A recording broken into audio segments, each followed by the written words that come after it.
कहानी शुरू होती है किम नाम के एक आदमी से।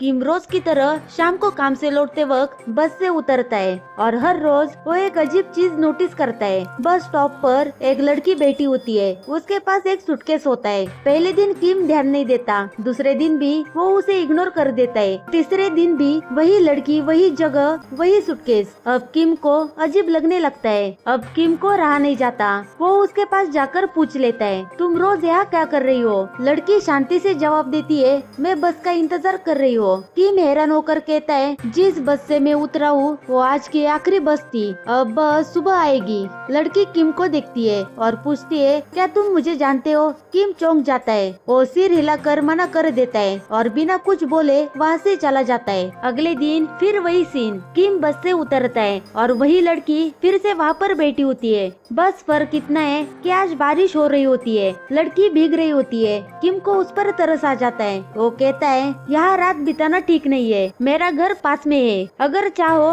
तो रात वही रह सकती हो। लड़की थोड़ी देर सोचती है और फिर मान जाती है। वो उसका नाम ली बताती है। किम ली को अपने घर ले आता है। सब कुछ नॉर्मल लग रहा होता है, लेकिन कहानी यही नहीं रुकती। अब सीरीज हमें एकदम अलग जगह ले जाती है। अगले सीन में हमें एक हॉस्पिटल को दिखाया जाता है। रात का समय है, एक नर्स नाइट ड्यूटी पर होती है। सब कुछ शांत है, तभी एक अजीब सा आदमी आईसीयू में घुसने की कोशिश करता है। नर्स उसे रोकती है तो आदमी कहता है, मुझे आईसीयू में नहीं जाना, मुझे मॉर्चरी जाना है। मॉर्चरी मतलब जहाँ मरे हुए शरीर रखे जाते हैं। नर्स चौंक जाती है। नर्स कुछ कह पाती उससे पहले ही एक मरीज की हालत बिगड़ जाती है। नर्स भागकर उस मरीज को संभालने चली जाती है। जब वो वापस आती है, वो अजीब आदमी गायब हो चुका होता है, जैसे वो कभी वहाँ आया ही ना हो। नर्स को अजीब सा डर लगने लगता है। अब कहानी एक छोटी सी दुकान पर आती है। दुकान का नाम है लाइट शॉप। यहाँ तरह तरह की लाइट्स और बल्ब लगे हैं। ये इस दुकान का मालिक है जोंग। तभी एक आदमी दुकान में आता है। वो कहता है, मुझे एक लाइट चाहिए। जोंग उसे बिना सवाल पूछे लाइट दे देता है, लेकिन एक अजीब बात होती है। जोंग चुपचाप उस आदमी की पूरी डिटेल रजिस्टर में लिख लेता है, नाम, पता, सब कुछ, और ग्राहक को इसका जरा सा भी पता नहीं चलता। उसी वक्त वही अजीब आदमी जो हॉस्पिटल में था, वो लाइट शॉप में आ जाता है। जोंग उससे पूछता है, आपको क्या चाहिए? लेकिन वो आदमी कुछ बोले बिना कंफ्यूज होकर दुकान से चला जाता है। अब कहानी एक स्कूल में जाती है। एक लड़की नीचे जमीन पर बैठी है और क्लास को देख रही है। उसका नाम है ह्योजू। ऊपर क्लास में बैठी एक लड़की उसे हाथ हिलाकर हेलो बोलती है। लेकिन अजीब बात यह है, स्कूल के बाकी बच्चे हेजू को पूरी तरह से इग्नोर कर रहे होते हैं, जैसे वो दिखती ही नहीं। हेजू बात करती है, कोई जवाब नहीं। नाम पुकारती है, कोई नहीं देखता। कहानी फिर लाइट शॉप में आती है। एक आदमी जोंग के पास आता है। जैसे वो आता है, जोंग के चश्मे धीरे धीरे बर्फ जैसे जमने लगते हैं। वो आदमी कहता है, क्या आपने कोई कुत्ता देखा है? आगे वो कहता है, एक कुत्ता है जो मेरे घर के सामने बहुत भौंकता है। जोंग मना कर देता है और कहता है, नहीं, मैंने नहीं देखा। जैसे ही जोंग चश्मा उतारता है, वो आदमी अचानक गायब हो जाता है। अब वापस हेजू के स्कूल में लड़कियां आपस में बात कर रही होती है। कई लड़कियों को आत्माएं दिख रही है। हेजू उनसे बात करने की कोशिश करती है, लेकिन फिर वही सब उसे इग्नोर कर देते हैं। स्कूल से लौटते वक्त बारिश होने लगती है। हेजू डर जाती है। वो भागकर लाइट शॉप में घुस जाती है। जोंग हेजू को देखकर खुश होता है, मतलब वो उसे पहले से जानता था। वो उसे कैंडी देता है और उससे आराम से बात करता है। ऐसा लगता है जैसे वो उसे पहले से ही जानता हो। हेजू थोड़ा नॉर्मल होती है और अपना डर बताती है। वो कहती है, स्कूल में सब लोग कहते हैं कि आसपास बहुत भूत है, मुझे बहुत डर लगता है। जोंग अचानक पूछता है, तुम अपने माँ के साथ रहती हो ना? हेजू जवाब देती है, हाँ। जोंग सिर हिलाता है और बोलता है, मुझे पता था। ये सुनकर हेजू कंफ्यूज हो जाती है। उसके बाद जोंग कहता है, तुम्हारे पास भगवान का दिया एक खास तोहफा है। हेजू हैरान होकर पूछती है, कौन सा तोहफा? जोंग धीरे से बोलता है, तुम आत्माओं को देख सकती हो, भूत, आत्मा, सोल, सब। हेजू घबराते हुए पूछती है, अगर मैं किसी आत्मा को देखूं तो कैसे पहचानूं कि वो इंसान नहीं है? जोंग जवाब देता है, ध्यान से देखना, उनमें कुछ न कुछ अजीब जरूर होगा।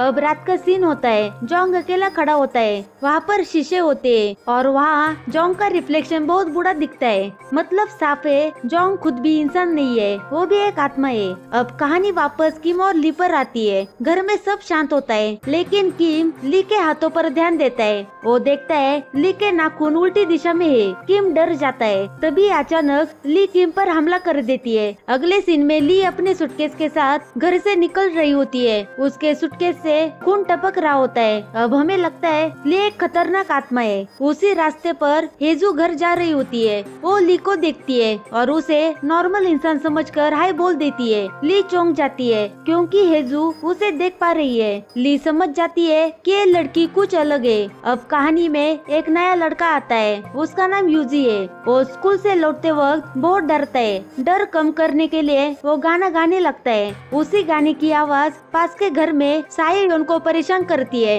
वो घर के अंदर काम कर रही होती है। अचानक उसके घर की बत्तियां बंद हो जाती है। साये लाइट चेक करती है, सब ठीक होता है, फिर भी लाइट नहीं जलती। वो इसे पुराना घर समझकर इग्नोर कर देती है। लेकिन यहाँ पर पता चलता है उसके पीछे कोई और भी है। यूजी खिड़की की तरफ देखता है और उसे सायोन के पीछे एक परछाई दिखती है। वो डर के मारे वहाँ से भाग जाता है। अब कहानी फिर हॉस्पिटल जाती है। नर्स वॉशरूम में होती है। अचानक वेंट से कोई उसे देख रहा होता है। नर्स घबरा जाती है लेकिन वो चिल्लाती नहीं। वो अपनी आंखें बंद करके उसे इग्नोर करती है और कुछ देर में वो चीज गायब हो जाती है। अब अगले सीन में हमें रात का समय दिखाया जाता है। बारिश हो रही है। हेजू स्कूल से घर लौट रही होती है। रास्ते में उसे वही औरत मिलती है जो पहले लाइट शॉप में आई थी। उसका नाम है हेवन। हेवन हेजू से कुछ नहीं बोलती, बस अपनी छतरी उसके साथ शेयर कर लेती है। दोनों शांति से चल रही होती है। सब कुछ नॉर्मल लग रहा होता है। तभी अचानक हेजू नोटिस करती है हेवन धीरे धीरे बहुत लंबी होती जा रही है। इतनी लंबी कि इंसान जैसी लगी नहीं रही। हेजू को जोंग की कई बात याद आती है। अगर कोई ऐसा दिखे जो इंसान जैसा न लगे तो उसे इग्नोर करो और सीधे चलते रहो। हेजू डर को दबाकर सीधे आगे चलने लगती है। लेकिन तभी वो पीछे मुड़कर देखती है तो हेवन अब भी उसके पीछे पीछे लंगड़ाते हुए चल रही होती है। यूजू घबरा जाती है। उसी वक्त जोंग दूर से सब देख लेता है। वो तुरंत लाइट शॉप से बाहर दौड़कर आता है। जोंग हेजू को अपने पीछे कर लेता है और हेवन के सामने अपने चश्मे उतार देता है। जैसे ही हेवन जोंग की आंखें देखती है वो पूरी तरह से डर जाती है और वहाँ से भाग जाती है। यहाँ पर हमें पता चलता है जोंग की आंखों में कोई बहुत बड़ी ताकत है, कुछ ऐसा जो आत्माओं को डरा देती है। अगले दिन यूजी स्कूल से लौट रहा होता है। रास्ते में उसकी मुलाकात फिर से ली से होती है। ली के हाथ में वही सूटकेस होता है। यूजी ली को इंसान समझ लेता है। वो उसके साथ छतरी शेयर करता है। दोनों चलते चलते साये के घर के पास पहुँचते हैं। यूजी ली को बताता है मुझे इस घर के पास बहुत डर लगता है। मैंने एक बार इस घर में किसी को उसके पीछे खड़ा देखा था। उसी समय घर के अंदर साये भी वही परछाई फिर से देख लेती है। अब उसे पक्का यकीन हो जाता है कि उसके घर में कोई और भी है। बातें करते करते यूजी की नजर ली के हाथों पर जाती है और वो देखता है ली के नाखून उल्टी दिशा में है। यूजी समझ जाता है ये इंसान नहीं है। डर के मारे यूजी के पैर मुड़ जाते हैं। वो जमीन पर गिर पड़ता है। पूरा शरीर कांपने लगता है। ली उससे पूछती है क्या तुम ठीक हो, लेकिन यूजी कुछ जवाब नहीं देता और लंगड़ाता हुआ वहाँ से चला जाता है। अब ली लाइट शॉप में जाती है। जोंग उससे पूछता है तुम्हें क्या चाहिए। तभी ली एक बल्ब को देखती है और कहती है मुझे पता है मुझे क्या चाहिए। जैसे ही ली बाहर निकलती है तभी वहाँ डिटेक्टिव आ जाते हैं। वो किसी आदमी की तलाश कर रहे होते हैं। बाहर जमीन पर खून गिरा हुआ होता है लेकिन कोई ली के सूटकेस पर ध्यान नहीं देता। एक डिटेक्टिव ली से पूछता है तुम घायल हो क्या। ली सिर हिलाती है। बारिश हो रही होती है। डिटेक्टिव अपना रेनकोट ली को दे देता है। अब कहानी मॉर्चरी में जाती है। एक नर्स घबराते हुए कहती है डेड बॉडी मुझसे बात कर रही थी। डॉक्टर बिल्कुल नॉर्मल रहता है। वो कहता है उससे माफी मांगो। नर्स और डॉक्टर डेड बॉडी से माफी मांगते हैं। डॉक्टर डेड बॉडी से बात करता है और उससे बताता है तुम मर चुकी हो। डेड बॉडी कंफ्यूज होती है। उसके बाद वही नर्स अब ड्यूटी खत्म करके घर जाने के लिए लिफ्ट में चढ़ती है। लिफ्ट में एक बस ड्राइवर खड़ा होता है। जैसे ही नर्स उसे देखती है बस ड्राइवर अचानक रोने लगता है। लेकिन ये रोना नॉर्मल नहीं होता। उसकी आंखों से पानी बहने लगता है, इतना पानी कि पूरी लिफ्ट भरने लगती है। नर्स घबरा जाती है। उसे लगता है कि वो डूब जाएगी। लेकिन तभी लिफ्ट का दरवाजा खुलता है और जैसे ही दरवाजा खुलता है ना पानी होता है ना बस ड्राइवर, सब कुछ नॉर्मल। नर्स पूरी तरह से हिल जाती है। अब कहानी फिर से लाइट शॉप में आती है। वही डिटेक्टिव दोबारा जोंग के पास आता है। वो किसी आदमी को ढूंढ रहा होता है। जोंग उससे सवाल पूछता है। जैसे जैसे डिटेक्टिव बात करता है हम नोटिस करते हैं उसकी आंखें बार बार बदल रही है। अगले दिन हॉस्पिटल में नर्स फिर से ड्यूटी पर होती है। वो एक मरीज को आईसीयू के पास ले जा रही होती है। तभी मरीज उससे कहता है मुझे यहाँ बहुत लोग दिखते हैं जो दूसरे को नहीं दिखते। नर्स चुप रहती है, फिर कहती कहती है मैं भी उन्हें देख सकती हूँ। ऐसा तब होता है जब कोई इंसान मौत के बहुत पास से लौट कर आता है। वो बताती है मेरे साथ भी एक एक्सीडेंट हुआ था, तब से मैं उन्हें देख सकती हूँ। नर्स मरीज को आईसीयू में ले जाती है और यहाँ सबसे बड़ा झटका मिलता है कि आईसीयू में जितने भी मरीज कोमा में पड़े होते हैं वही चेहरे होते हैं जो हम पूरी सीरीज में देखते आ रहे थे, यानी कि किम, यूजी, सायोन, डिटेक्टिव और बाकी के लोग। यहीं पर सब साफ हो जाता है कि ये लोग न जिंदा है न मरे हुए, ये लोग कोमा में है। इनकी आत्माएं एक अलग दुनिया में भटक रही है। अब याद आता है हेजू हर बार माँ के लिए लाइट शॉप से बल्ब लाती थी, लेकिन घर पहुँचती वो बल्ब टूट जाता था, इसलिए कूड़ेदान में ढेर सारे बल्ब पड़े रहते थे। हेजू अपनी माँ को गले लगाती है। उसी पल हेजू को फूलों की खुशबू आती है और यहीं पर सीन कट होता है। अब रियल वर्ल्ड में एक डॉक्टर एक डेड बॉडी से बात कर रहा होता है। वो डेड बॉडी हेजू की माँ की होती है। डॉक्टर उसके चारों तरफ फूलों को रख रहा होता है। अब हमें समझ आ जाता है जो खुशबू हेजू को आई थी वो असल में उसकी माँ की डेड बॉडी से आ रही थी। मतलब हेजू की माँ पहले ही मर चुकी थी। यही से कहानी हमें फ्लैशबैक में ले जाती है। हम देखते हैं ये सारे कैरेक्टर अपनी नॉर्मल जिंदगी जी रहे हैं। किम अपनी मंगेतर ली से मिलने जा रहा होता है। हेवोन और सायोन एक साथ रहती है। हेजू अपनी माँ के साथ रहती है। उसके पापा उसे लेने आते थे।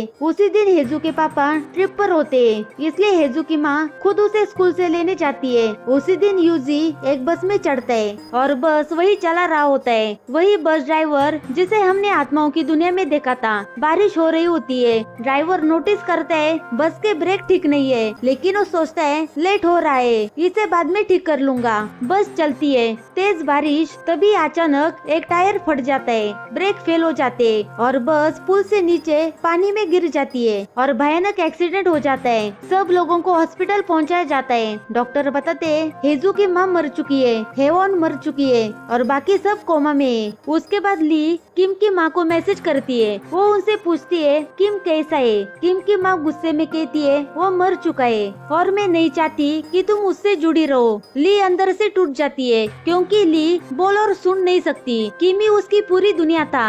दर्द में ली आत्महत्या कर लेती है और इतनी बेरहमी से कि उसके नाखून पूरी तरह से टूट जाते हैं। इसी वजह से आत्माओं की दुनिया में उसके नाखून उल्टे दिखते हैं। अब कहानी फिर उसी दुनिया में आती है जहाँ ली रोज बस स्टॉप पर बैठी रहती है। किम बस से उतरता है। वो ली को पहचान नहीं पाता। थोड़ा आगे चलकर वो गिर जाता है क्योंकि रियल वर्ल्ड में उसकी दोनों टांगे टूटी हुई है। हर बार ली उसे पकड़ लेती है और उसे घर ले जाती है। उसकी टांगे सिलती है ताकि उसकी आत्मा ठीक हो और उसका शरीर रियल वर्ल्ड में ठीक हो सके।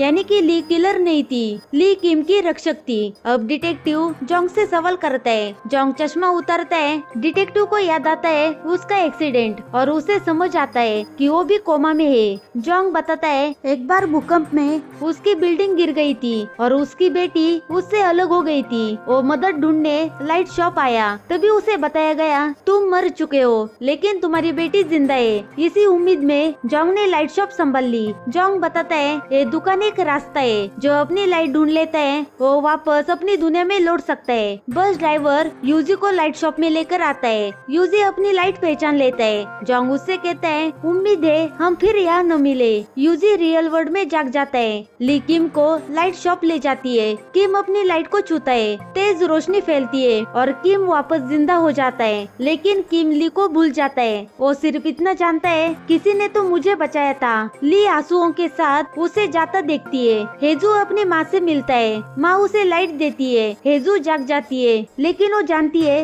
ये उसकी माँ से आखिरी मुलाकात थी।